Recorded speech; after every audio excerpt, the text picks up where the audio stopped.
Kaixo, Juan! Kaixo? Zemus! Ondo, embajada honetan, zertan bukatzen duen, ezetz esaten ez dakigu, eta animatzen den jendeari beti laguntzeko pres, nik hortan argi daukat. Nik ere agazto hori dakat, ez dakitala ezetzeko esaten. Seireun elkarrizketa indituzun lan ezkero, ez? Hitz egiten entogu gara, eta hori komentatu nioek, eta hitz egiten nahi gara, eta horietako gauza bat izan da, zure gaztagoan Bilbora joan zinela soziologia ikastera, ez? Bai, soziologia ikastearen zera ondorio bat izan zen asmoa zen Bilbora jutea.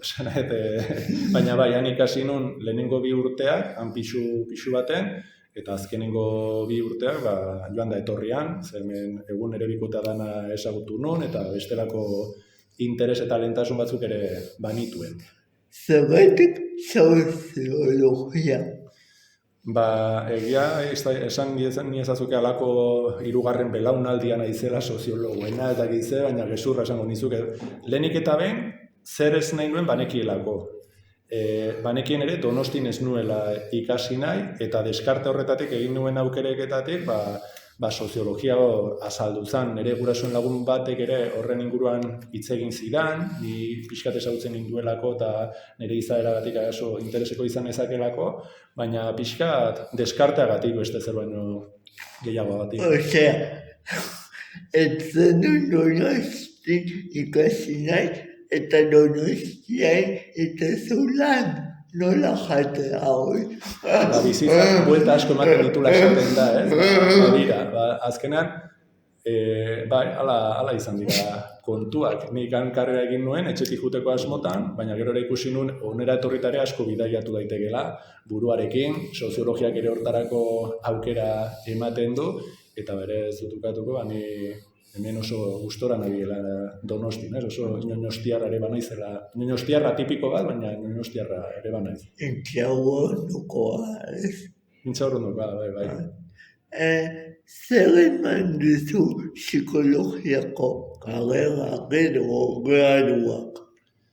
Nira lizentziatura, esan zen, gainera, soziologiako lizentziatura. Niri zer eman zidan, helduaroko bizipenak izateko eskusa hon bat ere, esaten dizunagatik. Etxetik joan izatea, karrera bat ikastea nik uste oso ondo dagoela, baina ere oso ondo dago inguratzen duen guzti horrengatik ere, ez? Helduarorako jauzia, saltoa, eta gerora ere, nik uste perspektiban ikusita jabetzen zarela karrerak maila akademikoan edo ezagutzari dagokionean eman dizun guztia. Ez behin bukatzen dizunean, ez hainbestean. Egiten ari zarenean ere, nire esperientzia mintzat ere, ez hainbestean, baina gerora jabetzen zera eman dizun, begirada kritikoa, kuriosidadea, ze hortan ere ezagutzare ez da ezagutza estandar bat, soziologia egiteko modu asko badaude, baina azkenean ikuste kuriosidadea, errealitatea ulertzeko kuriosidadea. Eta beste ikuspegi bat, ez? Bai, beste ikuspegi bat, erramintak ere, nire kasuan ere, nola esan, sumeta sun bat ere, esaten izuna, soziologia egiteko modu asko daude, eta ni ez naiz soziologo sentitzen hasi orain dela 2 egun arte. Eta naiz eta soziologo sentitzen hasi orain dela 2 egun, oraindik ere uste dut konstrukzioan nagoela, ez? Eta igual bada ere bidai moduko bat egiteko, bizitzako bidai egiteko modu bat, jendea ezagutzeko, gauzak ulertzen, empatizatzen saiatzeko, ez dakit. Baina ni oraindik ere aurrekoan nire seme nagusiak, 7 urteko seme nagusien artinek esatezean moduan, galdetzen eta zu handitan ze izan nahi dezu, eta oraindik ez dakit. Aitortu behar dut soziologiako bidean aspaldidanik nabilela, baina ez dakit. Sekula ez dakigu, nahiz eta ideia txiki bat eduki, jakin ez dakigu, ez. Gero bastera etorriko zen, ez? Bai, nik doktoregoa egin nuen hemen Donostian, antropologia sozialean, eta hor egin nituen hainbat beka, hainbat ikerketa ere egin nituen, ikertzaile modura, PIK modura esaten dana, eta hor ere tesi azkenean bukatu nuen Gipuzkoako kirol behatokian egiten, hainbat egoerak tarteko, eta nire bide akademikoa edo espezializazioa kirol politiken ikerketatik edo joan da, modu zabalean ulertuak, eta horrek ere eraman ninduen nire bizitza profesionalean mugarri bat izan zen beste master bat egitera, dela Konplutentzian egin un master bat, programa eta politika publikoen ebaluaketa master bat, eta soziologo modura horrek niri atea irekitzen, norabait, soziologia erabilgarri bat egiteko. Ze bestela soziologia askotan da hor, apal batean usten duzun ezagutza bat, hor usten dituzun txostenak, eta honek badauka beste helburu bat, eta da politika gintzan aritzea. Soziologiak eta gizarte zientziak dauzkaten erramientetatik, baina eraginkorra izaten saiatzea, politiken eraginkorrean eragiteko asmoarekin. Soziologia eta politika mundua esan daiteke oso lotuta daudela, Bai, nik uste badaudela, eta kaso ere gehiago egon litezke, Nik uste nire irakasleak esatuzuela soziologak bagarela kazetari motelak, eta ni horren arira ere esaten nuen ere bagarela politiko koldarrak, edo koldarrak edo esan politika egintza da ez dira bakarrikan arrazoiak edo kalkuloak, gauza konplexuagoa da, baina soziologoak edo gizarte zientzilariok nik uste badaukagula, halako gizartea hobetzeko asmo bat, nahi bat, baina gure erramintak ere, konplexutasuna errasten saiatzen bagira ere, ez daukagu askotan, zein da soluzio egokia, zein da bidea, zein da erabaki politikoa. Hori, bi grin horiek laguntzea eta ulertzaren grinak bateratzea ez da errazata da. Baina Juan, nola pasatzen da bat soziologiatik antropologiaga, nahiz eta oso gertu dauden bi disiplina izan. Nire kasuan, nik askotan erabakiak igual deskartetik egiten ditut. Eta nik argi neukan, nire irakasleak izandakoak ezagutu nitula karreran zehar, eta hor gradu ondoa masterra edo egitea tesia egiteko, baina ere ez nekilako bidean nondik egin, Garai hartan aisialdian nenbilen, monitore bezala, hortik ikertu nahi nuen edo tesia hortik bideratzeko irudia edo pentsamena da edukin nuen, baina deskarteatik ez nuen Bilbon egin nahi edo nire irakasle izandakoekin eta antropologia gustoko nuen, kasuntan Donostiratu nahi nuen eta orain bai Donosti ere motivazio bat zen, baina bereziki beste irakasle batzuk entzutaren asmoa eta horregatik. Zergatik erabaki zenuen doktoratutza egitea? Aitortu behar dizut, zer egin ere, beste zer egin ez nekielako inaundi batetan, eta uste nolako horrendikan banituela gauza asko ikasteko, soziologia gustoko nuen, baina gustoko egiten hasi zitzaidan modu heldu batekin esango nuke, laugarren mailan, nire karrera laburtekoa zen, lizentziatura izan da ere, eta orduan jabetu nintzen beste heldutasun mailatekin, haizu horre bat zitula bide ezberdinak, garapen bide ezberdinak, eta hortatik ez zegoelako ere master habilitante edo lan munduratzeko master argirik, eta ikertzen, beste lan batzuekin uztartuaz, ibili nintzen bestelakoen da lan, kale zitzaie, garbiketa, beste. Denetatik Askotan badirudi ez, ikasleek ikusten gaituztenean hor eskolak ematen, bakoitzak karrera ezberdinak egiten ditu, batzuk bai izan dituzte beren bekak, diru laguntzak, eta igual akademia ezagutu dute bakarrika, baina beste batzuk asko, beste bide diferente batekin izan dugu. Baina doktoratutza gogoa da, Doktoratutza baino gehiago tesi bat egitea da gogorra, eta gainera ez duzu zertan jende guztiak egin behar. Batzuetan badirudi denek egin behar dutela tesi bat. Nik uste, azkenean tesi bat gauzatzea, ansiedade asko kudeatzea exigitzen dizula, elementu asko daude, beldur asko, zalantzak, eta zaila komplikatua da. Hortan, argi ez badaukazu gaia gustoko duzula, areta zailago. Batzuk gaina bekakin egiten dute, beste batzuk bekarik gabe egiten dugu, tesi bakoitza mundu bat da, ez du zer ikusirik. Bekatik gabe gainera. Bai, nirean eskaera egin nuen, bere garaian Eusko Jaurlaritzako diru laguntzetara edo mekekoak zeuden, estatuko ministeritzakoak, eta birritan eskatu nuen, eta ez nituen lortu, baina aldi berean, pik modura aritu nintzen, eta hortatik beke bat ez nuen, baina nuen azpiegitura oso eraginkor bat, ikerketarako baliabide askorekin, eta lan asko eginda, astelehenetik igandera, eta gauzatu nun. Eta baina nik uste malgutasuna eukita, nik ez nun sekula pentsatu izango kirol eremuan ikertuko nuenik. Eta azkenean bideak hortarara eman nau, eta egiaz oso pozik eta... Ikerketa horretatik suposatzen dut, hainbat ondorio aterako zenituela, baina bat esate baterako. Nire tesi ikerketatik,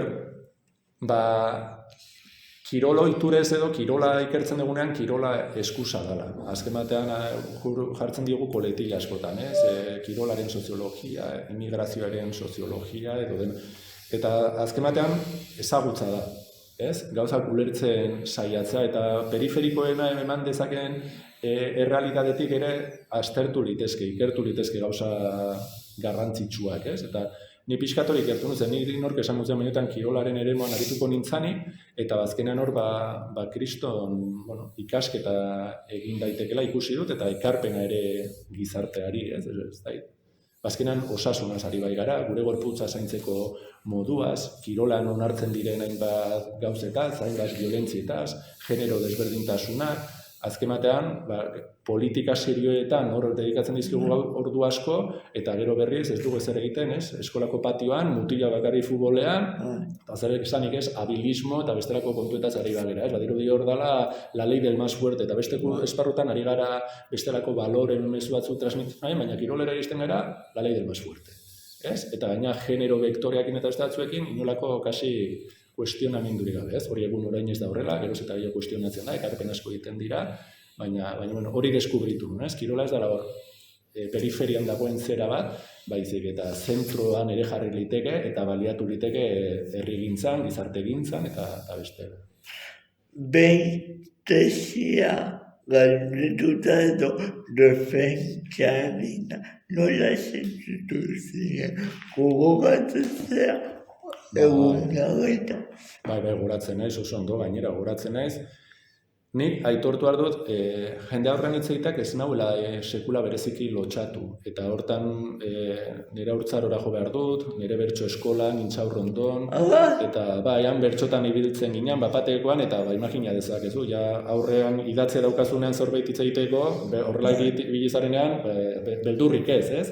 Tentsioa eta zera bai, baina tesi eguna goratzen dut ilusioarekin, eguna ja iritsi da, gainditzen dut, itxiko dut etapa bat, eta hori, gero gogoratzen naiz gabean ere ospatzen eta nire oihukatzen, komunean gogoratzen naiz, komunera jun nintzala, hor ikerketa taldekoekin ari ginen ospatzen, eta nire buruari oihuka edo unkituta. Pipi edo popo. Pipi, bai. Ez zerretuka eskotan horren lasaiztua altzerako popo ere alteratzen zaigu. Gertaliteke popo igual lehenago egiten da, usua bezala edo txori bezala egan egin aurretik popo eta ja arinduarekin egan, Gero gehiago pipi eta oihuka izan zen, bai. Eta gero ere gogoratzen dut urte batez edo gehiago, oraindik nire buruare esaten niola, ja, doktoratu zera. Ez, hainbeste denboran eta hainbeste intentsidaderekin, eta nire ez nun sinesten, etapa hori gainditu nuen. Zenbat, oizea, guain irakasletzea, kriminologia graduan, zuzenbidean ere, edo ez, zuzenbideen, zuzenbideen bakarrik edo, zuzenbideko irakasgaiak daudela ekonomia izan ezik. Eta nik hemen eskolak ematen ditudan enean, ere fakultate hau izan dara, arreta deitzen dit, zuzenbidean, gizarte zientzietatik gehiago ez edatea, azken batean, pentsa, ze garrantzia daukaten zuzenbideko ikasketa, gure gero epaile, abokatu, fiskal eta hainbat funtzionarien bat esparrutan izango dira, ez? Eta bai, ez dute kontestuaren interpretaketa ulermenerako irakasgairik, ekonomiako zera hori, eta kitxo. Zena zu helburua irakasle bezala klaseak zaudenean, eta Jo, nik nire eskolak gimnasio edo frontoi modura irudikatzen ditut. Bai, azken batean ni ez nago irakasteko, nago beraiek ikasteko. Eta ez da gauza bera, ez? Gure irakasgaiak azken batean, soziologiako irakasgaiak begirada kritikoa piztu nahi dute. Kriminologiako ikasleengan, eta hortarako bilatzen dut beraiek beren bizipeneak ere baliatzea, beren buruari galdetzea, parte hartzea, ez dut beti ere lortzen, nik ere nire egun kaskarrek ere izan baditut, baina nire helburua izaten da beraien kuriosidadea edo begirada kritikoa aktibatzea, eta horregatik noski heldu modura tratatzen ditut, nola esan ez, batzutan nik ez diazu sekulako ikusiko esan, zuitz, hemen beraiek etortzen dira nahi dutelako, beraiek ordaintzen dute zerbitzu bat, hau da zer asko ala gutxi aprobetxatu litekena, aprobatuta ikastea ez dira gauza bera, eta, en fin, gora honetan, ni ez naiz hariko esaten zer da hobeto edo hondartzan egotea edo eskoletan egotea, ez? Baina nire asmoa da beraiek ikustea, soziologia erraminta bat izan daitekela, beren kriminologiako ikasketetan, eta kaso haratago ere, begirada kritiko bat izan dezaten, eta hori. Eta hori izatea egite baino errezagoa da badakizu. Kriminologia diziplina ere oso gertutik bizi duzu, ez? Bai, ni kriminologiako institutoko ikertzailea ere naiz, azken urteetan, kirolean ematen den biolentziaren inguruko ikerketak egin ditut, azken 2 urte hauetan, atera berri dan, adin utxiko aur nerabe eta, babesaren legea dala eta kirol eremura hori egokitzen lagundu dut, protokoloa lurrartzen, eta hortatik, baina bai oso lotuta esparru horretara, nire mugetatik esaten moduan, soziologo modura, baina bai. Zer musika entzuten duzu, Joan? Azken boladan, nahi baino gutxiago, eta entzuten dudan hori beti oso nire semeek eskatutako baldintzatuta. Pireketako.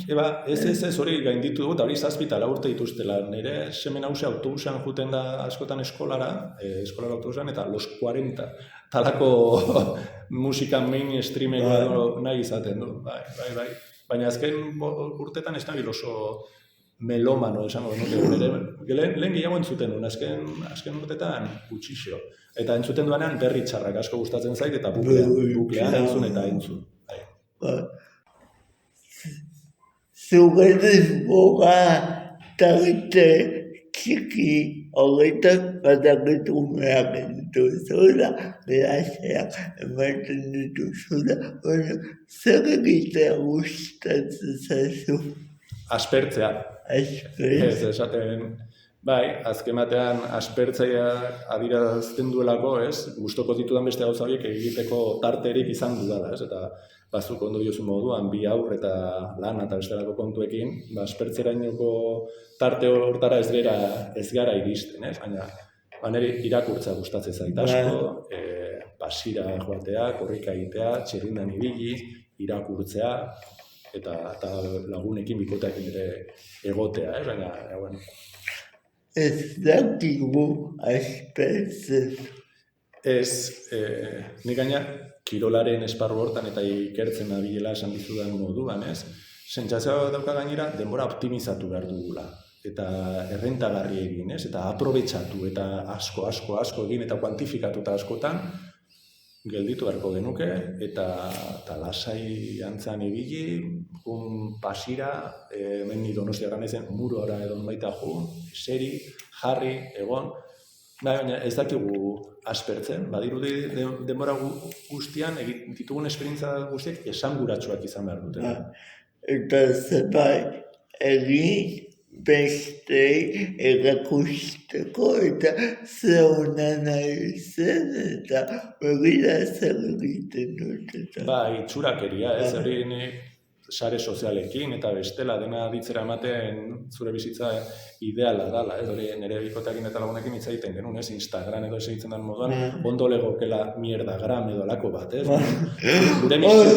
gure miseria kontatzen ditugun, haze egun txarra, baitu, gaur hanka sartu dut, honek ze geizki eta gaur kopetain, hori, zeren dena da itxura, bidaiatu, nik ere lagun batzu bat ez da, jatetxera joan eta plater guzti argazkia, eta ni neuk ere, noiz baiteko porretan eta aurrekin argazez, gozatu, deskonektatu, ez duz, denbora pasako da, argazkiak ateratzegatik edo ez da geldituko, ez, eta ez dizu, ez da diskutatzen ari, hemen eta orain hori ez da. Baina, zukoren gizakia zaren denean eskerrak. Hori esan dizute, igual robota naiz orain ikoa gero gulego entxufatzera. Bueno, igual bateria gabe zaure. Geldituko bateria gabe badago. Tenia, Entxufe paregatu dauzkago. Eskerrak. Zukoren kezkak edukiko dituzu. Zentzuk izan ezazke loakantzen zuten mamuaiek. Askotarikoak, nik argi dago orain nire sementzako